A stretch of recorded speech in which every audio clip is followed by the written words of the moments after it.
안녕하세요 여러분, 도쿄미식입니다. 드디어 오늘 CPI의 결과가 나왔습니다. 우선은 소비자 물가지수의 경우는 이렇게 8.3%가 나오면서 예측치 8.1%를 상회해 주었고요. 에너지와 식량이 제외된 근원 소비자 물가지수에서는 6.3%를 기록해주면서 예측치인 6.1%를 상회해 주었습니다. 실제로 세부상 하나하나 보시면요, 2022년 8월 달에는 올 아이템에 있어서 0.1%가 지난달 대비해서 올랐다는 것을 볼 수 있고요. 비록 에너지의 경우는 5% 정도 빠지긴 했습니다만 여전히 식량 가격은 0.8% 정도 상승해 주었고, 사실 에너지와 식량을 제외한 모든 부문에서는 0.6% 정도가 올랐다는 것을 볼 수 있습니다.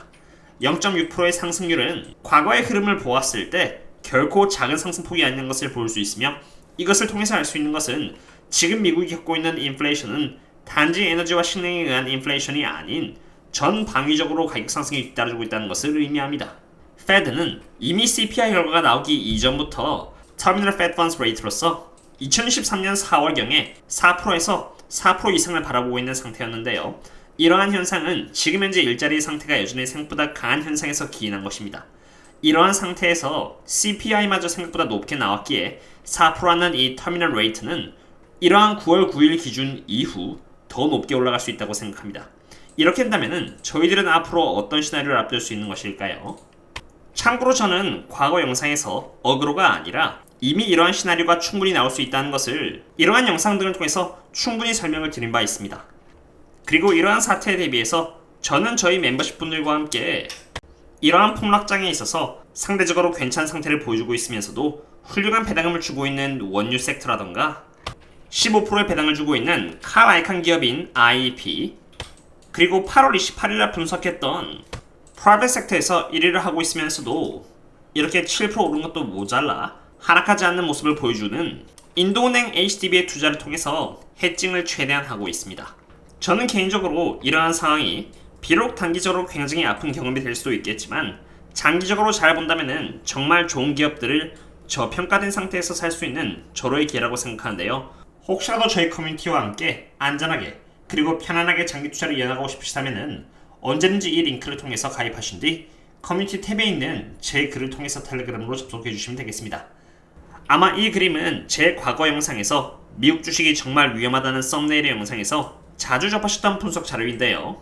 지금 현재 주가 상태가 과거 1937년, 닷컴 버블의 2001년, 그리고 이렇게 2008년도와 같은 흐름을 그대로 보여준다고 가정할 수는 없습니다만, 제가 과거에도 분석을 여러 차례 드리면서 보수적으로 운영해야 한다고 말씀을 드렸듯이 경기 침체가 미국을 휩쓸고 갔었던 1937년, 2001년, 그리고 2008년도의 주가 상태는 우연의 일치인지 모르겠지만 정말 비슷한 모습을 보여주었습니다. 그리고 적어도 지금 현재 매크로 상태는 1937년도와 매우 비슷한 상황 또는 더 안 좋은 상황이라고 생각이 되는데요. 검정색은 1937년 엄청난 인플레이션, 그리고 정부가 GDP 대비 많은 부채를 떠안으면서 인플레이션을 막지 못하면서 이것을 막기 위해 금리를 과하게 올렸고, 그러한 과정에서 경기 침체가 왔던 차트입니다. 그리고 지금은 바로 이 파란 색깔 차트이고요. 그때도 한번 지금 이렇게 마찬가지로 반등을 해주었고 다시 매우 가파른 주가 하락이 따라주었습니다. 물론 똑같이 현된다고 말할 수는 없습니다만 사실 1940년대와 지금은 제법 비슷한 상황입니다. 1940년도 때 2차 세계대전이 터졌고 2020년에는 전염병 및 봉쇄에 직면하면서 미국은 막대한 재정 지출을 수행했으며 두 해 모두 GDP 대비 연방부채를 130% 이상으로 끌어올렸습니다. 광범위한 통화 공급이 이렇게 빠르게 확장이 되었고 2022년에는 엎친 데 덮친 격으로 우크라이나와 전쟁이 터지면서 가격 인플레이션이 뒤따랐습니다. 그런데 부채 수준이 이미 두 해 모두 높았기 때문에 연준은 예전 그리고 현재인 경우 모두 금리 인상 속도를 늦게 진행시켰고, 그 결과 통화 및 부채 평가가 이렇게 절하되기 시작했습니다. 물론 1940년과 지금 현재 차이점도 있습니다. 첫 번째 차이점은 1940년대는 미국이 세계 GDP에서 차지하는 비중 면에서 떠오르는 강대국이었고 구조적으로 무역 흑자를 기록했다는 점입니다. 그러나 오늘날의 미국은 세계 GDP에서 차지하는 비중이 이렇게 약세를 보이고 있으며 구조적으로도 무역 적자를 겪고 있습니다. 실제로 리얼 GDP가 GDP 대비해서 오히려 낮은 위치에 있다는 것을 볼 수 있죠. 두 번째 차이점은 재정 지출의 생산성과 관련이 있는데요. 1940년대는 주로 산업 제조시설을 건설하고 상품을 조달하고 군인을 고용한 다음 귀국한 군인을 다시 교육시켜 노동력을 준비하곤 했습니다. 처음엔 이것이 모두 인플레이션이었지만 적어도 생산성 증가가 수반되어 좋은 유형의 디플레이션을 유발시켰죠. 그러나 대조적으로 2020년도와 2021년 동안 경기 부양책은 코로나 및 봉쇄로 인한 생산성 감소에도 불구하고 소비자와 기업을 유지하는 데 사용이 되었고, 특히 근로 및 중산층에 대한 부양 수표와 아동 세금 공제와 같은 여러 면에서 도움이 됐지만 불필요한 소비와 잘못된 투자로 향했습니다. 1940년도와 비슷한 상황이면서도 오히려 어찌 보면 더 안 좋은 상태라고 생각이 되는데요. 잭슨 홀에서 연준의장 파월이 말했듯이 인플레이션을 막기 위해 금리를 계속해서 올릴 것이고 고통이 뒤따른다고 해도 참아야 한다고 말을 했던 것처럼 최악의 시나리오 또한 생각하고 보수적으로 운영해야 한다고 생각이 됩니다. 그럼 2000년도는 어땠을까요? 닷컴 버블이 왔었던 2000년도는 지금과 마찬가지로 폭락하기 전 상황이 매우 흡사하고요. 더 큰 폭락이 따라오기 전 한번 이렇게 가파른 상승이 왔었던 모습을 보여주고 있습니다. 2008년도와 지금을 비교해도 매우 비슷한 모습을 보여주고 있습니다. 이때는 파이낸셜 크라이시스가 발생했는데 그때 상황과 지금이 별 큰 차이가 없다는 것을 볼 수 있겠네요. 그럼 이런 상태에서는 저희들은 어떻게 대응을 해야 하는 것일까요? 제가 예전부터 누누이 말씀을 드렸던 고평가인 기업을 대상으로는 섣불리 대응하는 것은 가급적이면 보수적인 자세를 취해야 한다고 생각합니다. 그리고 오히려 펀더멘탈이 좋고 저평가를 받고 있는 기업들은 절호의 기회다라고 생각하시고 잘 지켜봐야 한다고 생각되는데요.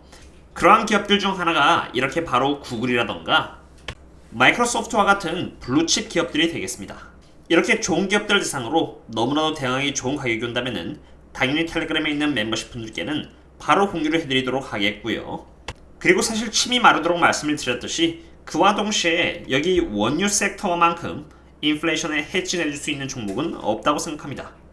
원유 섹터는 2022년 1월 시작으로 시장 대비 가장 아웃퍼폼하는 모습을 보여주었으며 최근 에너지 트랜스퍼가 하락할 때마다 제가 스스로 매수 내역과 이렇게 리서치 등을 공유드리면서 멤버십 분들과 함께 인플레이션에 대비했고 그 결과 지금까지 아주 좋은 모습을 안겨주었습니다. 이렇게 CPI가 안 좋은 결과를 보여준 만큼 인플레이션은 더 장기적으로 치닫게 될 것이라고 생각이 되는데요. 그런 상황에 맞춰서 높은 배당을 주는 이 에너지 트랜스퍼를 통해서 하락을 방어함과 동시에 인플레이션에 따른 원유 가격 상승 및 최근 계속되는 수요와 공급에 대한 불균형은 계속해서 유가를 높은 상태로 유지시켜주게끔 할 것이라고 생각합니다.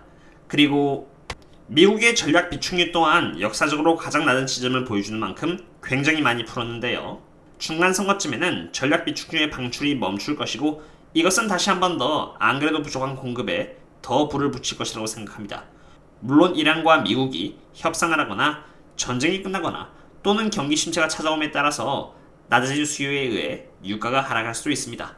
그러나 유가가 애시당초에 이렇게 높아진 근본적인 이유는 전쟁도 아닌 2014년을 시작으로 해서 과한 그린 정책으로 인한 원유기업 규제, 그리고 이에 따른 부족한 투자에 의한 것입니다. 규제로 인해 대부분의 원유기업들이 투자를 못하게 됨에 따라서 점점 원유 생산에 대한 캐패시티는 줄게 되었고 결국 원유와 이 천연가스의 가격은 이렇게 굉장히 높게 상승이 되어버린 것입니다. 이렇게 주가가 하락하고 있는 상태에서도 상대적으로 가장 좋은 퍼포먼스를 보여주고 있는 섹터는 원유이며 에너지 섹터에 있어서 여전히 forward PE 멀티플은 8.5인 만큼 대부분의 에너지 기업들은 저평가이기에 지금까지 제 영상을 보시면서 충분히 대비를 하셨던 멤버십 분들과 구독자분들께서는 손아이를 잘 피해 나가면서 고평가 기업들은 가급적이면 보수적으로 바라보고 저평가인 블루칩 기업들을 대상으로는 하나씩 모아 나가신다면은 결국 나중에 좋은 수익으로 보상받으실 수 있을 것이라고 생각합니다. 항상 안전하게 투자하셨으면 좋겠습니다. 그럼 다음에 또 다른 분석과 함께 찾아뵙도록 하겠습니다. 그럼 다음에 또 만나요. See you later.